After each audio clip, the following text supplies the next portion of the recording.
Hello beautiful soul! Welcome back to my channel. This is my channel from Japan, Kabayan Capricorn. This reading is for you, January 2026. Siyempre, happy birthday, belated, happy birthday, and advance sa mga Capricorn dyan. Asa ka mga subscriber, new subscriber, cross-watcher. Sa mga bagong pasok dyan, welcome na welcome kayo sa bahay ni Ate Aing May. Salamat din sa nakakatawa na post ninyo mga comments. At sa mga nagpa-personal reading, marami pong salamat.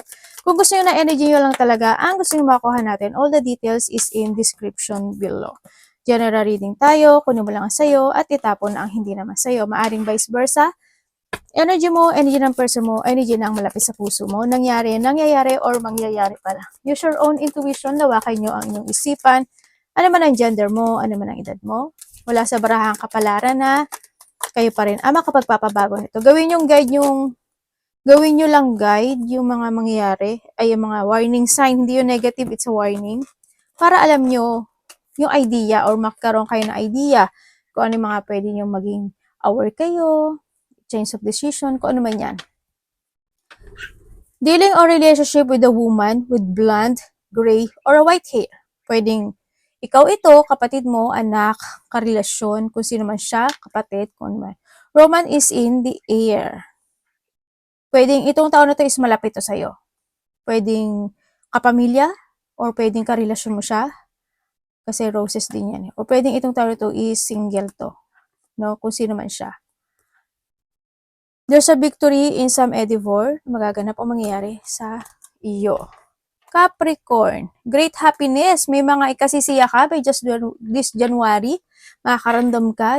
May mga pagkakaisa. Harmony to eh. Harp. Yan. Pagkakaisa, happiness, feeling happy, ganyan.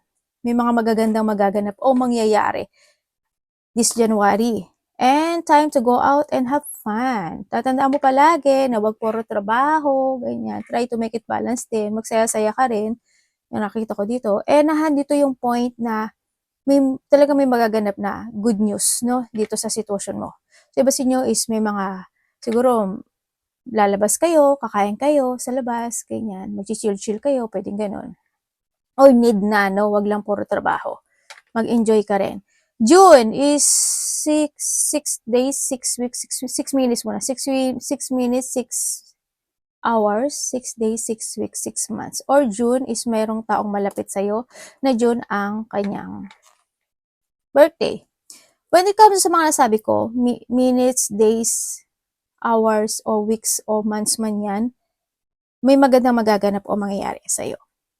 Yan. Kung titiro mo dito, maganda siya lahat, diba? Also, you are protected din ng taas. May mga magagandang happiness, may mga pagbabago. Pwede rin na makaka-receive ka ng magandang good news, or may mga changes happen na magaganap sa'yo, may mga kasiyahan. Hindi, pagdating din dito, meron kang tao, ilan man sila, na gusto mo sila protektahan. Yung gusto mo palagi sila maayos, masaya, good health, or is more on happy and successful. Yun ang nakikita ko sa iba sa inyo. Uy, meron kang egg, the golden egg. Success assured with good plan and hard work. Nandito ka sa sitwasyon mo na maaring may mga plano ako na nakikita sa iyo na maaring ito, kung maganahan dito yung merong, pwede rin na may related sa itlog. May ibon ba kayo? Or kung meron man yan, or meron kayong manok na may mga itlog, ganyan. Or pwede rin na ito is meron kang hinihintay na kung titingnan ko dito meron kang hinihintay na isang sitwasyon na ano tawag ito? Na mag-success na, or mabiyak na, itlog, mabiyak na, maaring ganon, sa iba sa inyo. Pwedeng sa kapatid mo, sa karelasyon mo, sa anak mo, sa trabaho mo, sa mga decisions mo, pwedeng ganon. Kung saang aspeto ng buhay mo yan, pwedeng ganon. O may mga pagpaplano ka na gagawin.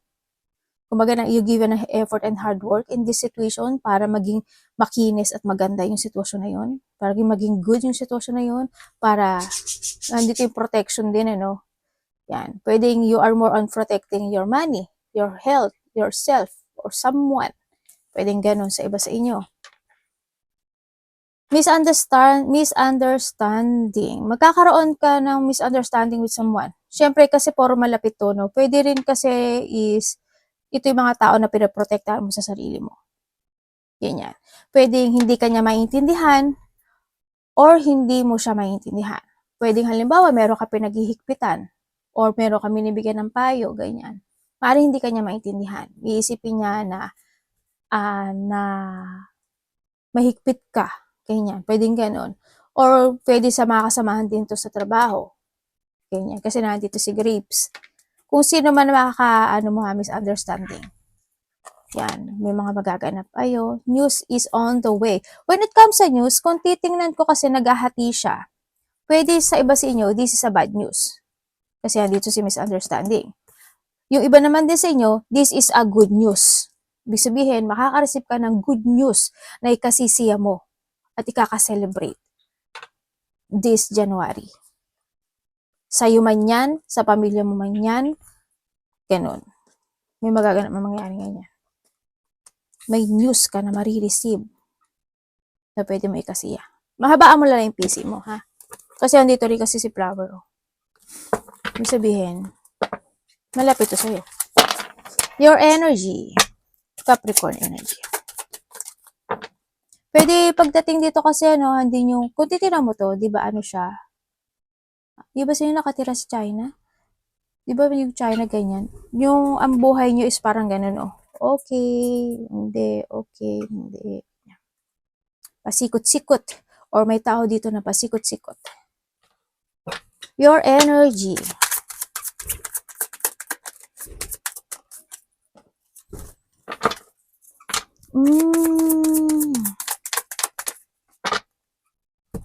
Okay. Energy mo, sa nakikita ko sa'yo dito is, nandito ka sa sitwasyon mo na meron kang mga bagong tatahakin or may bagong pagtahak.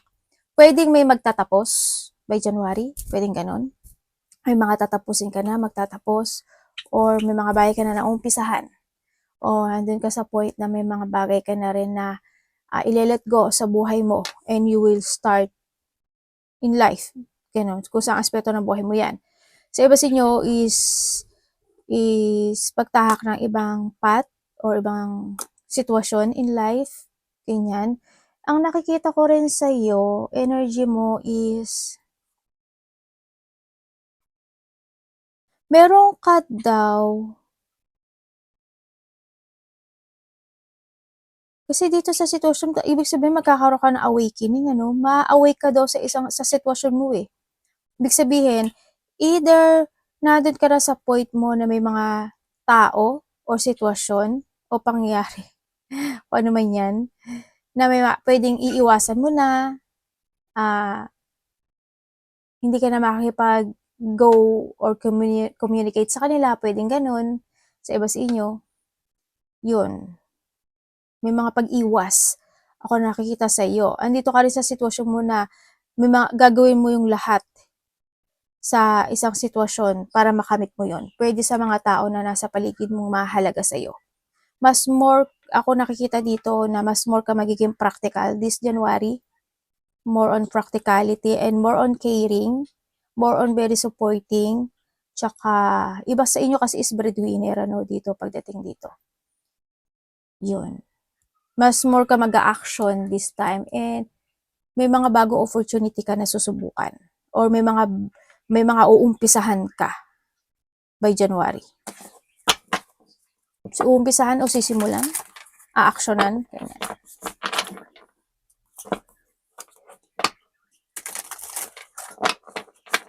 May calling ka dito Yan. Mag-trust ka sa intuition mo. Ano parating sa kanya? Teka lang, may nakita ko blessing blessing sa gilid. Ano parating kay Capricorn? Wow! Oh my God! The Wheel of Fortune. Parating sa'yo. Aba, ang ganda ng January mo. Universe. Wheel of Fortune. Pwedeng explain mo sa akin to, Universe.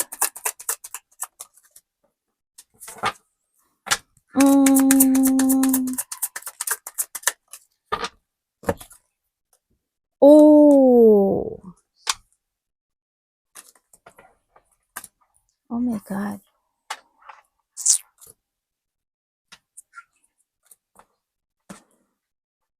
Parating sa ganda. Okay. Parating sa iyo.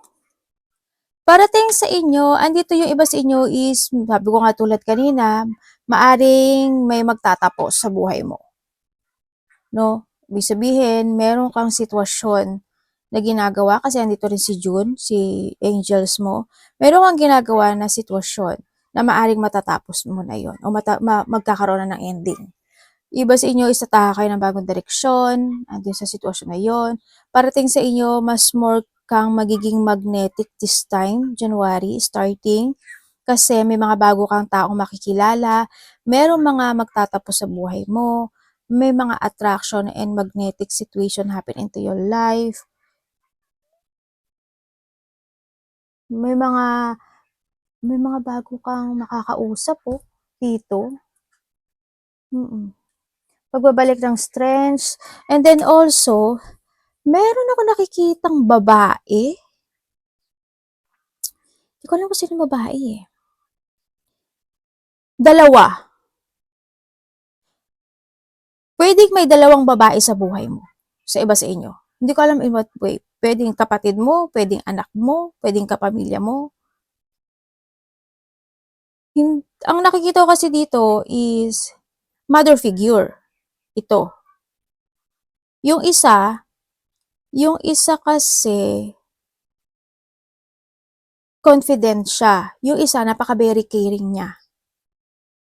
Pwedeng yung isa dito mother figure to. Yung isa kasi pwedeng hindi siya mother figure or pwede rin siya na nasa level lang, ganyan. Yun ang nakikita ko.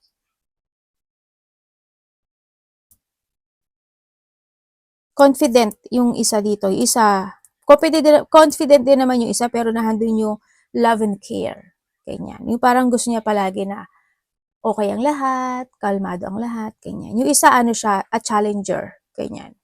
Yun na nakita ko ha. Hindi ko alam kung sino siya sa'yo. And also, is, parang kakausapin mo to or kakausapin ka niya. Ganyan nakikita ko dito. Ate, ano? Ang nakikita ko kasi dito is Taurus, Virgo, Capricorn, Aries, Leo, Sagittarius. Kasi may cups din eh. Pisces, Cancer, Scorpio. Nandito lahat, dai. Kaya wala kang wala kang maitatanggi. Nandito lahat kasi. Yun ang nakikita ko sa'yo dito. May mga bago opportunity na darating sa buhay mo. Merong tao na hihingi sa'yo ng suporta o magbibigay ng suporta sa kanya. Dito. May reward ka daw na marireceive. Hindi ko alam kung anong reward, pero may success and reward happen to your life. Sa iba sa inyo, pwede siya maganap o mangyari by the 3rd week or by the 3 or this January. Pwede rin sa iba is after 3 months. No? Sa ganun. There's a reward coming into your life or success. Ganda no ano mo. May pagtahak ng bagong journey. Either ikaw ang tatahak ng bagong journey or yung babae na sinasabi ko ang may patahakin siyang bagong journey sa buhay niya. May mga rin, pagtatapos nga, sulat na sabi ko. Tingnan natin. Ano dapat na iwasan?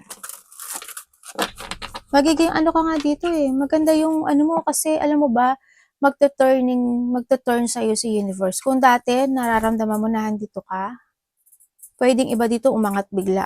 Pwedeng nahandito ka. Pero tuloy-tuloy ka lang kasi first month pa lang naman Pag nahandito ka, tuloy-tuloy na yan. Kasi nahandun yung attraction and magnetic energy na meron ka. No? Basta wag kang hihinto. Pero there's a chance of fortune, a cycle of destiny, a good luck of karma, and a new coming mga opportunity na darating sa buhay mo. May mga magtatapos at may mga mag-uumpisa na cycle. Sabihin, halimbawa, nakabayad ka na ng utang, o kaya nakabayad ka na natapos mo na yung sitwasyon na yun, and then you start again, mga ganun. Example ko lang yun. Dapat iwasan ni Capricorn. Iba sa inyo, may business kayo. Malaki man o maliit yan, you have a business. Dapat iwasan. The world. Tama naman. Okay, dapat mong iwasan, in the 7. Okay, dapat mong iwasan, ang nakita ko sa'yo dito, siguro yung hindi mo alagaan yung sarili mo, yung mapanghinaan ka ng loob. Iwasan mo yung mga mag-judge ng tao or yung mga taong judgmental, yan. Iwasan mo yung mga pagmamaliit or yung mga taong kung, kung makatingin sa iba, kala mong sila lang yung perfect sa buhay, di ba? O kaya wag ka na makisausaw sa kanila. The best yon.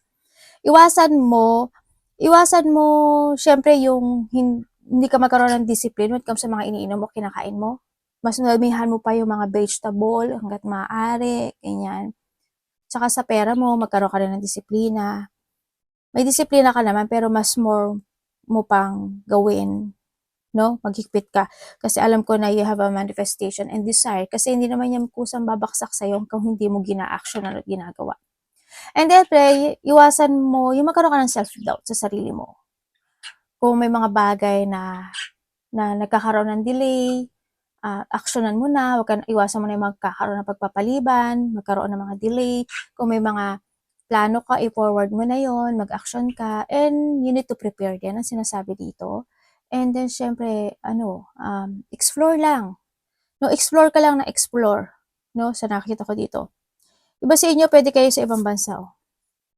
Ay, parang yung 2020, napanood yun na ba yung 2026 natin? Parang yun nandito, pwede ka sa ibang bansa. Iba sa inyo, there's a travel ako nakikita sa inyo sapat nyo. And then yun nga, iwasan mo rin yung frustration, yung mawala ka sa plano mo, yung ma-misalignment ka, iwasan mo yun. Iwasan mo ma-stagnant, iwasan mo yung wala kang gawin actually, isa yun. Diba? Iwasan mo yun. Yung maging maigsi yung pasensya mo. Diba? Kasi in a divine timing yan Huwag mo madaliin. Baka mamaya kamamadali mo konti lang maibigay sa yung universe. Ang totoo, ang gustong ibigay sa yung universe is the better big blessing, di ba? Pero sa kakamadali mo, sa kakatampo mo, bakit ganun, ba't ganun palagi? Sa kapipilit mo, kakarampot na lang ibibigay niya sa iyo, di ba? Kaya in a divine timing, huwag tayong magreklamo kasi kung hindi mo araw ngayon, darating yung araw na yun na the best and the better para sa iyo.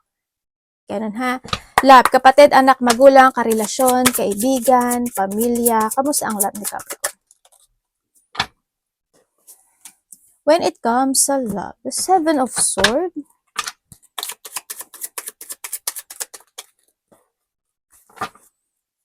the 9 of Swords. Okay. The Queen of Wands. Okay, kung ikaw is single, kung single ka, Debbie, mag-ingat ka. Aba, may tao ditong may tao dito na masamang magsalita. Either masakit siya magsalita or masama yung bibig niya. Yun ang nakita ko sa kanya. Ang nakikita ko sa kanya, actually may babae at lalaki din ako nakikita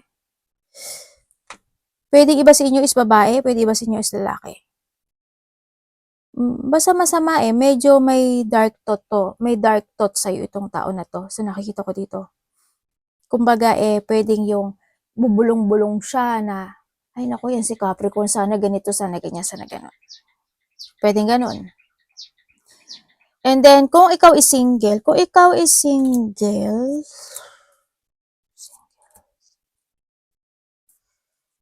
parang wala akong nakikita sa'yo, Day. Alam ko naghihintay kayo sa parating sa inyo. Ang sabi kasi dito, pwede mo siya makilala by the summer sa iba. Yun, by the summertime, pwede mo tong makilala. Sa nakikita ko dito. Actually, dalawa to. Mamili ka na lang. May darating sa'yo by the summer. Sa iba naman sa inyo, kung kayo is nagkahiwalay nitong tao na to, Kasi nandun yung pagsisinungaling, ano, nandun yung pagtataksil, hanggang yung pagmamanipulate, biglaan lang din itong nangyari, no, sa nakikita ko dito. Naging sobrang toxic talaga yung relationship sa nakita ko dito. Ang nakikita ko dito, sobra pa rin na, isa sa inyo nahahatak pa rin ang relationship na to. Nagkaroon ng pag-aaway, hindi pagkakasundo, mataas ang ego ang isa, pero pinipilit ng isa na may recover itong relationship na ito. Handun yung deep want, nagkaroon ng mga battle, pero may someone, no? Ako nakikita dito. Pwedeng ito is, sa iba dito is a third party, pero may nagbibigay ng payo. Sa isa sa inyo, itong relasyon na to is hindi pa to tapos. May mga bagay na hindi pa natatapos o tension sa nakikita ko dito. Pero ang sinasabi ng isa sa inyo is napapagod na ako. Pwede rin na kayo is LDR nitong tao na to, pero still remembering you, sabi niya, or missing you sa iba. Ayun, nare-reminisce niya yung nakaraan na relasyon na ito. Napagod pala siya. May pag-iwas din, ano? Either siyang umiiwas sa'yo or ikaw ang umiiwas sa kanya. Mag-action ba siya, ate? Dito hindi ko pa nakikita. Pero ang sabi niya kasi dito,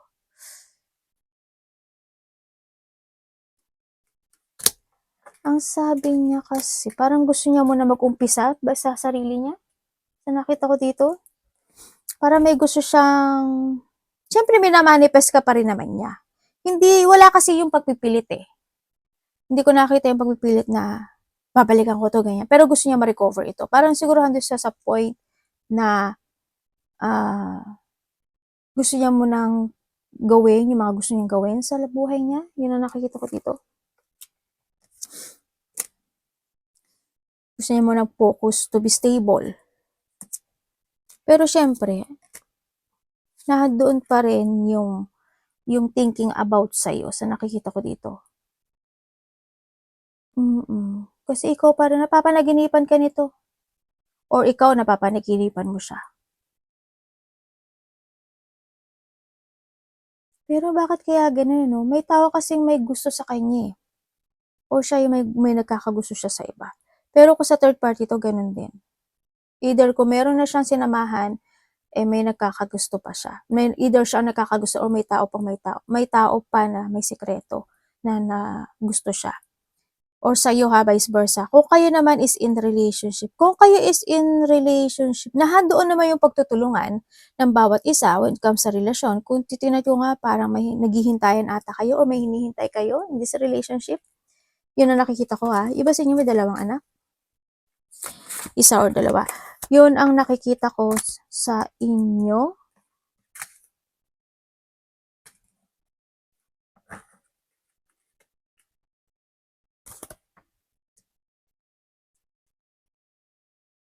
May buntis? Hindi ko alam kung sino yung buntis eh, pero hindi eh. Pero kung may buntis, may painful eh. Ako nakikita eh. Dito. Hindi ko lang alam kung karelasyon mo, kapatid mo, anak mo, or pwedeng pet, ganyan. Pwedeng alaga mong hayop, pwedeng gano'n. Pero may deep wound. Either delikado ito or pwedeng nawala, ganyan. Yung nakita ko. Sana wag naman. If ever na no? Sa mga kakarelasyon, nagkakaroon naman ng pagtutulungan kahit papaano in this relationship, nahandun lang kayo talaga sa point na siguro kapag yung parang biglaan na lang na magsasalita yung isa o kukontak yung isa o kakausapin ka ng isa o kakausapin mo siya. Ganun na lang. Para pag naisip lang o may gusto lang siya sabihin, ganun lang. No, ang nakikita ko rin sa inyo, hindi ganun ka-showy when it comes to your feelings. Siguro marami lang kayong iniisip or andun din yung pag-hide ng feelings ng bawat isa, no? Pwedeng hina-hide mo yung feelings mo sa kanya, hindi ka talaga ganun ka-showy, or hindi ka lang talaga ganun kasalita na mahal kita, I love you, ganyan, hindi palagi, pwedeng ganun, or siya sa'yo, vice versa. Kung kayo naman is may third party, alam nyo na yung gagawin nyo. No? Yun ang nakita ko. Pero may mga pag-aalala ako nakikita pagdating sa relasyon na to. Hindi ko alam kung ano inaalala nyo, pero may paghihintay at pag-aalala ako nakikita sa iyo. Pwedeng sa relasyon, sa pamilya, sa side mo o sa side niya. Your money, tingnan natin. Kasi devil, lumalabas talaga siya. Kamusta yung money ni Capricorn? Universe. January po. Capricorn money.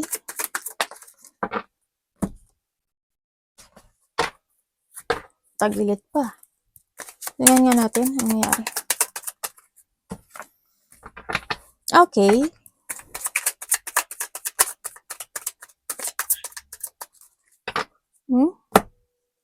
Ruga. Aces and aces. So, okay, pagdating sa money mo, hindi lahat kayo nito Pagdating sa money mo is, yun nga, may abundance and reward ako na nakita. May reward and success naman ako nakikita sa inyo. No, ibig sabihin, may mga sitwasyon na makakahinga ka na. Ganon. Baka nga may mga mababayaran ka na at matatapos ka na obligasyon, pwedeng ganon. Ang nakita ko dito, may reward naman daw. And then, sa iba naman sa inyo, nasa inyo daw to yung action na to.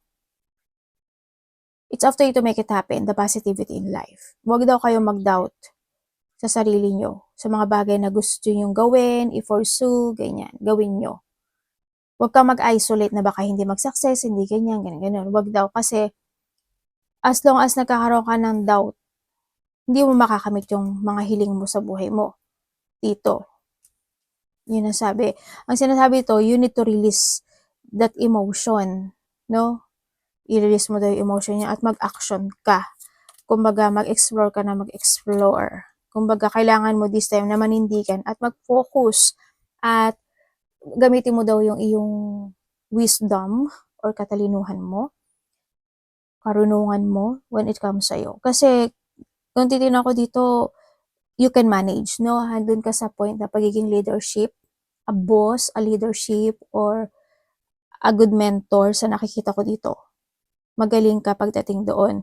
Kaya huwag ka magda-doubt sa mga idea mo o sa mga gusto mong aksyonan o gusto mong gawin sa buhay. Kasi kahit saan ka ilagay, magsasucess ka dito. Maging matatag at maging malakas ka lang at mag-focus ka, no? Sa'yo. Basta nyo may business or a leader, no? Malaki o maliit yan. Tingnan natin. Advice. Sa money mo, iba sa inyo, siguro, kasi there's a releasing of frustration ako nakikita sa iyo no? Releasing of frustration, pero may mga idea pa kayo na gusto niyo i-pursue, pero siguro nagkaka-doubt lang kayo. Huwag ka mag-doubt. Kasi dito, unti-unti na nagkakaroon ng clear mind tsaka mental strength sa iyo Kumbaga, pagtatapos din ito ng frustrations tsaka hirap na nararamdaman. Kaya by January, magiging okay siya. If ever na may naisip ka na idea na gawin mo siya. Kasi there's a victory and success happening to your life. Pagdating sa pera mo. Magsasucess siya. Or project, ganyan.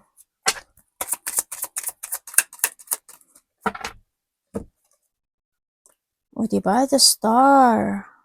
Then, o, diba? There's a new horizon. May mga malaking pagbabago na magaganap ang mangyari. So, maraming opportunity darating sa'yo kasi nakuha mo na rin si Major Arcana of Fortune.